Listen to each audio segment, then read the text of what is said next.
Bajrang group નામની સામાજિક સંસ્થાના પ્રમુખ પરેશભાઈ પટણીએ પણ જણાવ્યું છે અને સાથોસાથ અલ્ટિમેટમ પણ આપેલ છે કે જો 1 મહિનાના સમયગાળા દરમિયાન ધારી શહેરને રેલવે સુવિધા આપવામાં નહીં આવે તો આંદોલન થકી ધારીની જનતાને હક અપાવશે।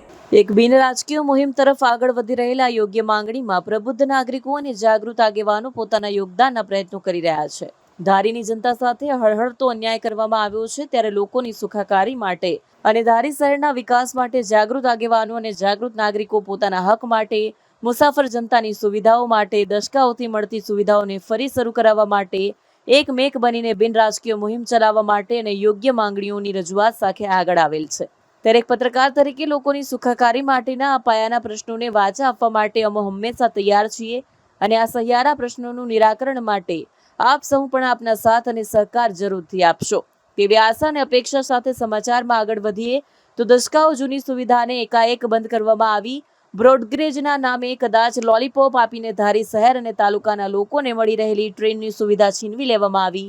સ્થાનિક નાગરિકોમાં મહદઅંશે નારાજગી પણ જોવા મળી। સ્થાનિક લોકોએ સોશિયલ મીડિયામાં વિરોધ પણ કરેલ, પરંતુ બ્રોડગેજના નામે આ લોલીપોપ આપવામાં આવેલ હોય તેવું નાગરિકોને હવે સમજાયું છે। અમરેલી જિલ્લાના ગીર વિસ્તારના ગામડાઓમાંથી મોટી સંખ્યામાં લોકો સુરત, અમદાવાદ, નવસારી, મુંબઈ જેવા શહેરોમાં રોજગાર મેળવવા સ્થાયી થયેલા છે। એ તમામ સૌરાષ્ટ્રવાસીઓ પ્રસંગોપાત તહેવારો દરમિયાન પોતાના માદરે વતન આવન જાવન કરતા હોય છે, જેમના માટે રેલવેની મુસાફરી એકદમ સસ્તી, એકદમ આરામદાયક હતી। આ આરામદાયક મુસાફરીને ઝડપી મુસાફરી કરવા માટે બ્રોડગેજ સુવિધાઓ લોકો ઝંખી રહેલા હતા। ત્યારે એકાદ વર્ષ પહેલા અમરેલી, ચલાલા, ધારી, વિસાવદર જેવા ગામોમાં બ્રોડગેજની વ્યાજબી પ્રબળ બનેલ, જેમાં એકમાત્ર ધારી શહેરની સાથે હળહળતો અન્યાય કરવામાં આવ્યો।